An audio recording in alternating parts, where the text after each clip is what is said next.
Greetings, friends. This is Dr. Joseph Bryant Jr., the Executive Director of the Rainbow Push Coalition West Coast Silicon Valley Bay Area office.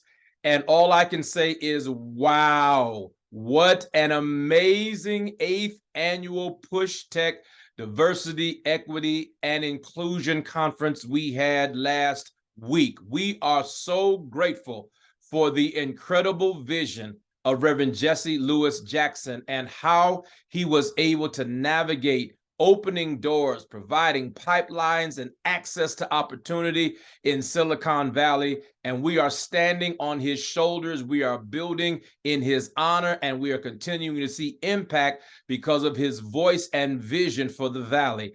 And then on May 8th and 9th, right there at Cisco, shout out to Brian Tippins and his amazing staff and team and colleagues and coworkers that provided such a rich experience for us for our 8th annual PUSHTECH conference. It was amazing as we came together for the first time in person since 2019, and we want to share with all of you some of the experience that we were able to take in and just be encouraged, educated, and inspired as we were equipped and empowered to do even greater work, building bridges, providing the navigational tools to be able to access opportunities, build on emerging technology, bridge the digital divide, and do great work. On Monday night, we were able to have our kickoff, our Keep Hope Alive reception. We had a tech expo. We had augmented reality. We had artificial intelligence. We had metaverse presentations. And we were able to give some awards to some amazing people. So check this out, my friends. Enjoy these highlights from the conference. We'll have some now, we'll have some later, but we want you to take it all in and get ready to enjoy the journey as we did for PUSHTECH 2023, Keeping Hope Alive. In 1962, John F. Kennedy said, "We choose to go to the moon, not because it's easy, but because it's hard. Because that goal will serve to organize and to measure the best of our energies and skills. Because that challenge is one that we are willing to accept, one we're unwilling to postpone, one which we intend to win, and the others too. Thousands of scientists and engineers, the best minds of the nation, were trained, and within years, we landed on the moon." Silicon Valley and the tech industry is the most dynamic, innovative, and creative the world has ever seen. It can do anything if it wants to, if it sets its mind to it. Technology has reshaped the way we work, the way we live. The possibilities really seem limitless. And the pace of change in technology is really staggering. Whatever you can think of when it comes to technology, I feel like you can create. There's no limit on creativity, and you never know where creativity is going to be launched from. There are enormous opportunities in the tech sector. This is where the world is going. It's the new job market, and it's the new literacy. Like, if you don't know how to code, it's going to be equated to not knowing how to read soon. People who come with great ideas, with big problems to solve, really have the opportunity to solve them in a big and meaningful way. By the year 2040, 42% in the US will be Black and Latino. 1.4 million jobs in technology will open by 2020. If you think about technology, most people historically used to think about it as just computers. People don't realize you need all jobs. You need jobs in marketing, in HR, in finance, in PR. There's a number of roles and responsibilities. Top salaries, never an issue. It's a well-paying job, where you're creating something every day that's making an impact not just on you or your people around you, but on the whole world.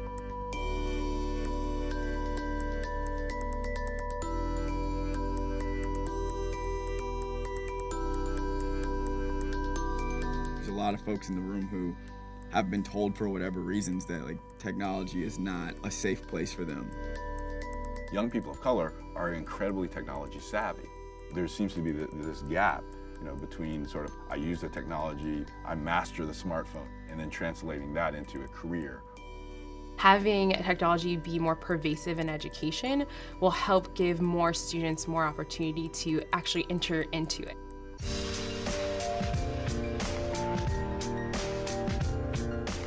If you want to build a career where you have lots of opportunity for growth and development, tech is that area. The opportunities are huge. Explore, be super curious, get under the hood of the car, to get messy. Don't quit. This industry is run by people who can be creative in their thinking. Encourage your peers to go down the path with you as well. We hope that everyone who's interested in tech will give it a try and know that there are people in Silicon Valley and across the nation who are there to support you. Be proactive. Be an agent of change. We have a massive opportunity right now to change the face of how things look and how things are. We can change the face of technology for the better. We do need to change the face of the industry. We have to change the face of the tech ecosystem. Change the face. Change the face. Change the face. Change the face. To just change how business is done and how people live. In Silicon Valley, inclusion is the key to equity and parity. The question is not can they, but will they? And they must. This world is our world. Our best days are ahead of us. Go forward by hope, not backwards by fear. And so now let's face the change and change the face of Silicon Valley.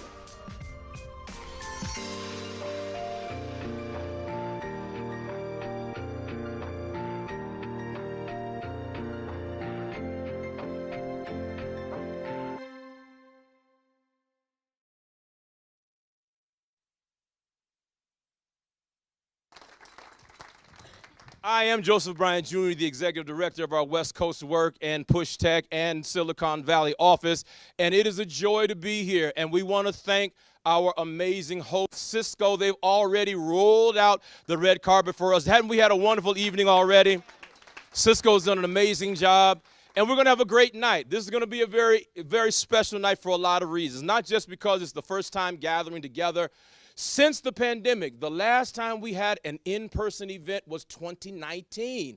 The last few years, we've had our PUSHTECH events virtually only, 2020, 2021, 2022.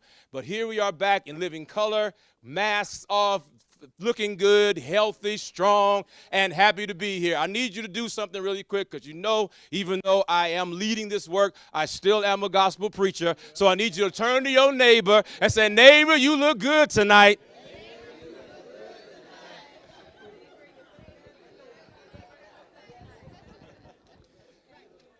Let me just say to you, what you were watching as we walked in the room was a part of our evolving work. That was a display of the metaverse, and that was a demo of a tour of the White House narrated by President Barack Obama. And that is one of the many projects we've been able to partner in to do over these past few years as emerging technology takes over our world. You may have seen some of the tech out front. I saw some of you with your Oculus glasses on. I saw you out there taking advantage of some of our tech partners that wanted to show us the wonderful things that are happening in emerging tech. And let me tell you what's happening in this room right now. You need to know that this is a special space that we're in because we are live streaming through drones tonight. We are not plugged into a traditional system. We don't have a traditional AV. We have drone cameras that are set throughout the room that are picking us up and airing us around the country, including to headquarters back in Chicago. So here from the West Coast, can you make some noise so Chicago can hear you?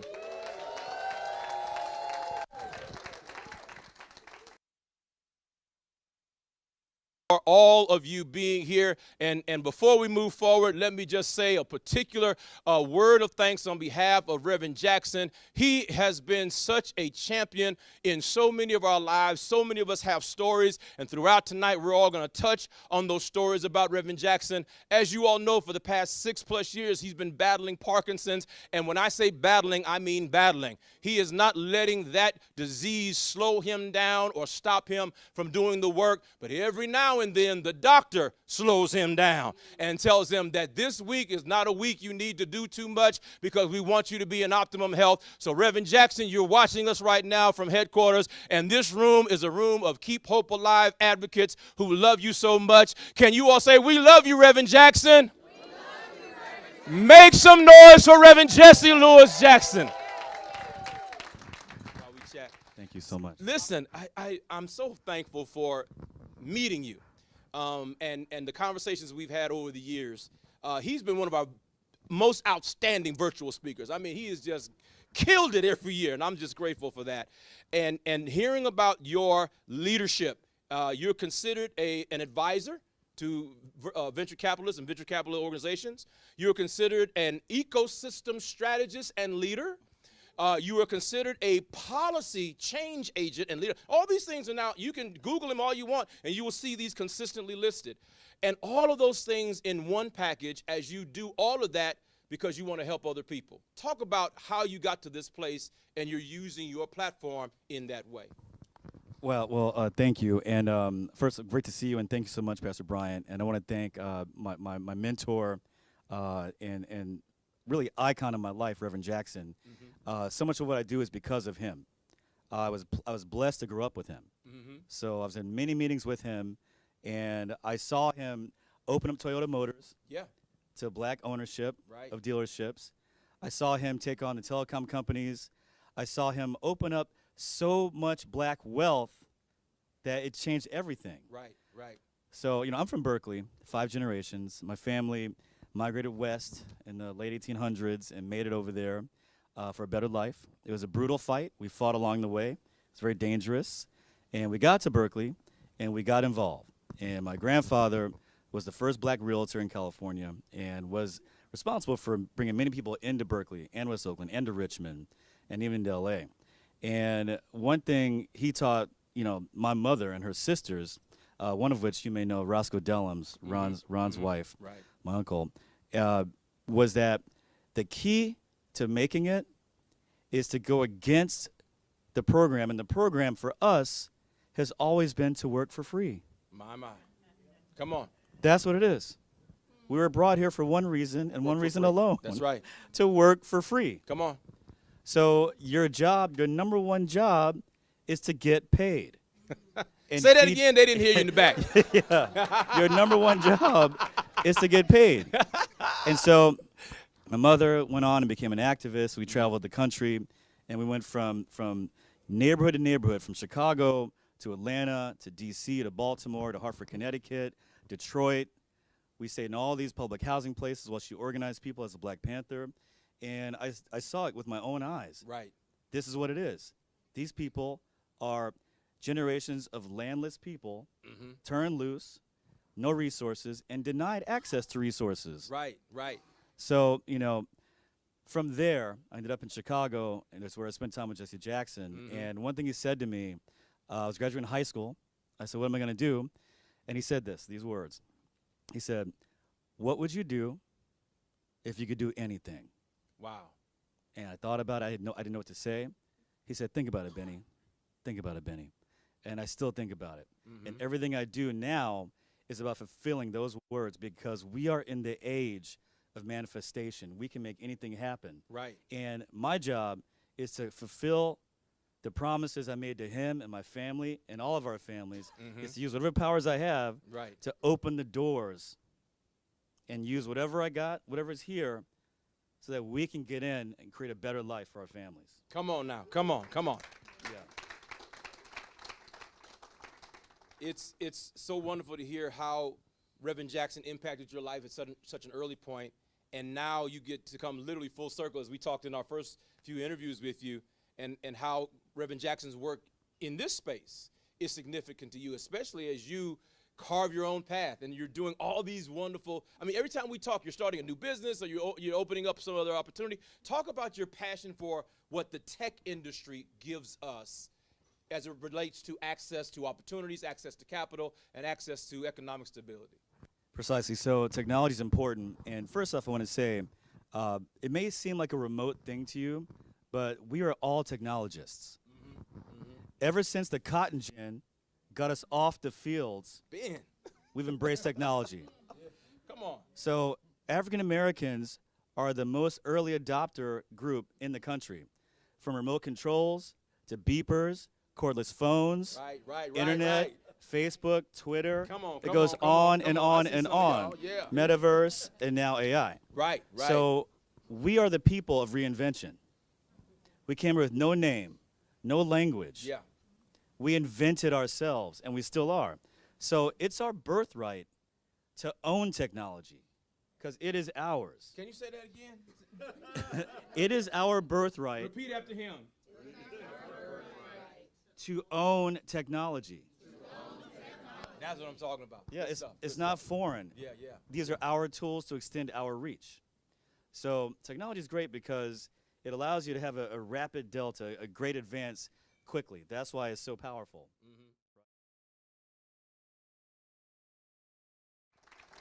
One of the things that we've discovered, even in being in rooms like this, is that a lot of people have a passion to give back, to help, to do something. They don't always know where, they don't always know how, they don't always know where to start.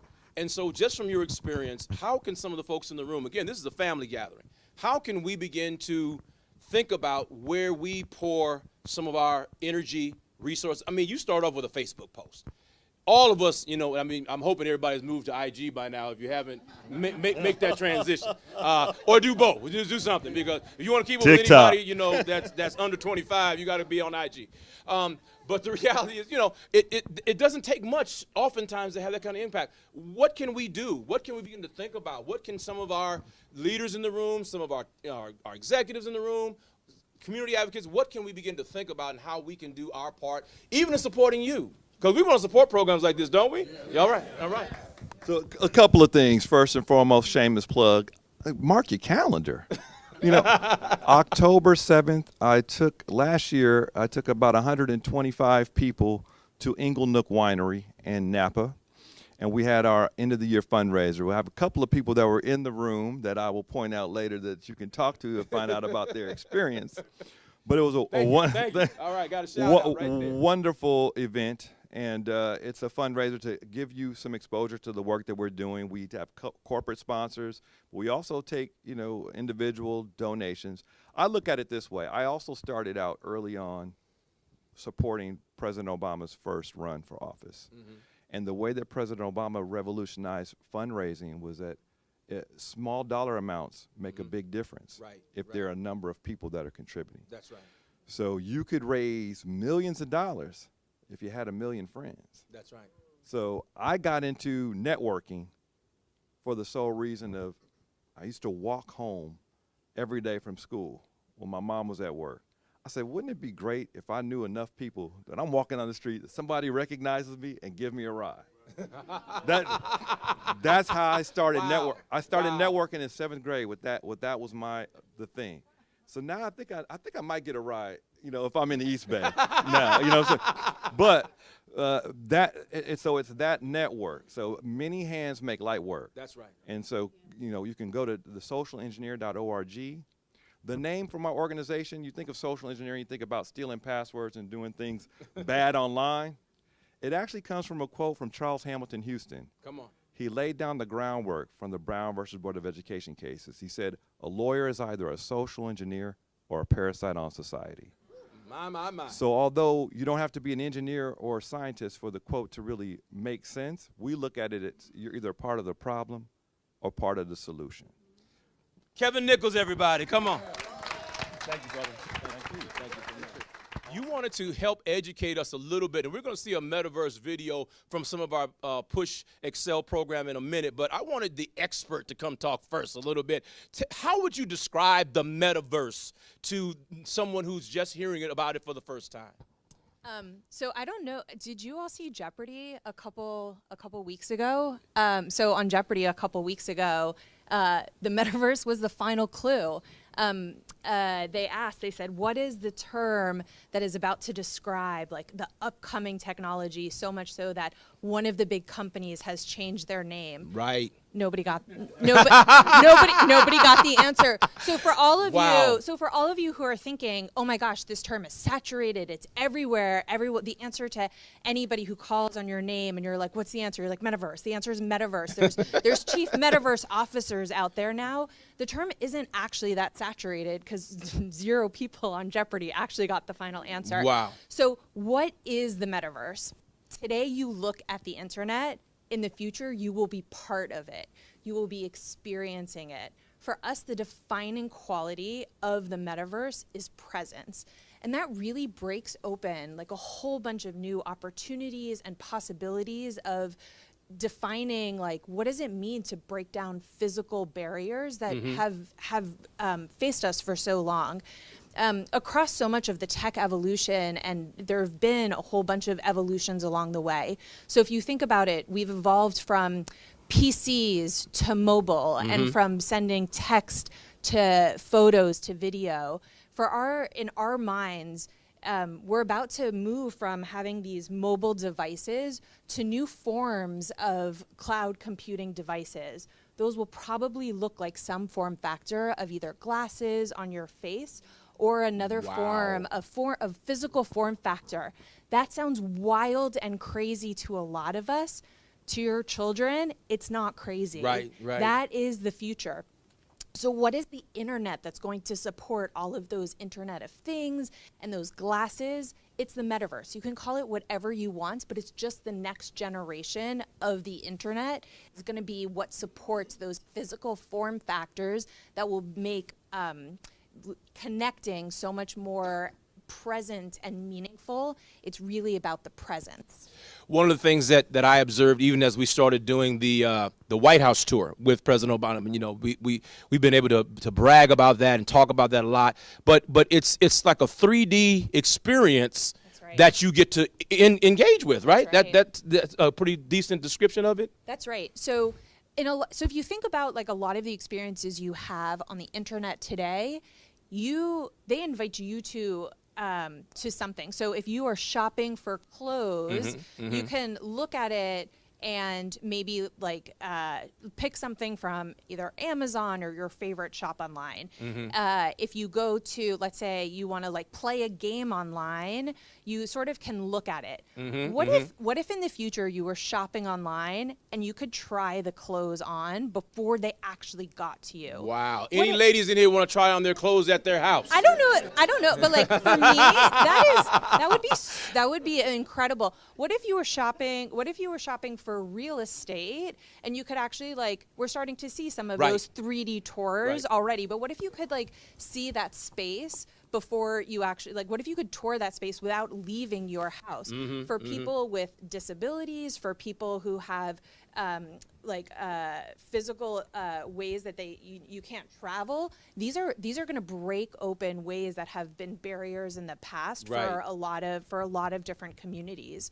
So we get really excited about what are the opportunities. So a lot of people talk about gaming, but also what about education? So what about in the past where we've always been a very physical community where you've had to go to school? What if somebody, a middle school or high school student was learning about the pyramids of Giza, and you could actually like go to Egypt and see them? For me, like that is the reason I got into this. Like if my niece and my nephew or the next generation don't learn about it by actually seeing it and doing it, we've missed the mark on this. This is about education and really seeing and doing. Like I'm speaking to you here because this is the way that I like to communicate and I like to learn, but other people want to see and to do things. So whether it's, seeing the White House or getting to like experience things in real time and do it, that is a new way of travel. That is a new way of education. That is a new way of gameplay. This is what the metaverse could be about. I'm thankful for you coming all the way from the East Coast. Yes, New Jersey. And well, I wasn't gonna shout it out for you. I was gonna let you shout it out. I'm proud. I know. Girl. Camden in the house. I got you. All of that. I got you. But talk a little bit about the fact that before you even got involved in this work with Airbnb, you were already an advocate. You were already just and as youthful and as energetic as you've been all these years. You went to college down there in the South somewhere. Where'd you go to college? Clark Atlanta University. All right, yeah. Okay, yes. But literally ever since then, you've been on the front lines everywhere you could be. Talk a little bit about that part of your beginnings and that passion point that started you on this path. Yeah, well, I started my career in corporate America, in a different aspect of corporate America, working in Medicaid insurance. And there was something about it that didn't connect with me. And I sought out an opportunity to go and become an AmeriCorps Vista So any AmeriCorps folks in the room, shout out to you all. Oh, okay, one right here. No, everybody else is like, what? What's that? It's kind of like Peace Corps, but in the United States. Right, so right. think of it that way. But I did that, and I realized I could have a career in the nonprofit sector. And for me, that was an unlock, because it really allowed me to sort of pivot from this role that I didn't fully connect with into the advocacy work that I think is so important. And that led me to National Action Network with Reverend Sharpton, which again was another unlock. I think I had always been an activist in my heart. I remember staging my very first walkout as a 13-year-old in freshman in high school because they didn't celebrate Black History Month. They wanted to turn it into Multicultural Awareness Month, and I was like, this is an affront to me because I don't get to celebrate my heritage, and it's an affront to everyone else who only gets this 1 week. So in any case, it was a pivotal moment for me to be able to step into this role at National Action Network. And that was, the moments where I got to meet legends like Reverend Jackson and be up close with him and march with him. We did a march from Selma to Montgomery as a reckoning of a few years, not a few years ago now, I guess it was 10, 15 years ago, where we were really trying to highlight some of the issues that the original march was highlighting and bring voter equity to the forefront of the conversation. And then I never imagined that I could find myself back in corporate America. And it wasn't until Laura Murphy, who will be speaking tomorrow virtually with me, she was, working with Airbnb. She was consulting with Airbnb, and she asked me, I had left National Action Network, she asked me, would you ever consider working in tech? And I was like, oh yeah, sure, Laura.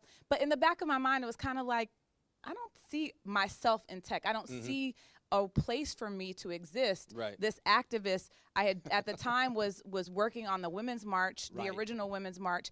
And so it was kind of like, I see myself more in the civil rights space. Like that's my next step, is after this march, I'm gonna focus on, continuing those efforts. And when I started to learn about Airbnb, I really found a company that I connected with, that had a mission, that had values, that really aligned with mine. And at the time, they were confronted with some challenges. Airbnb While Black was something that people were learning about, and the company itself was learning about and grappling with. And they leaned all the way in. They didn't look at it as a PR moment. And for me, that was a real game changer, because I could see myself in a corporate setting, but my whole activist self being in a corporate setting and being welcomed as that activist version of me. So that was an opportunity.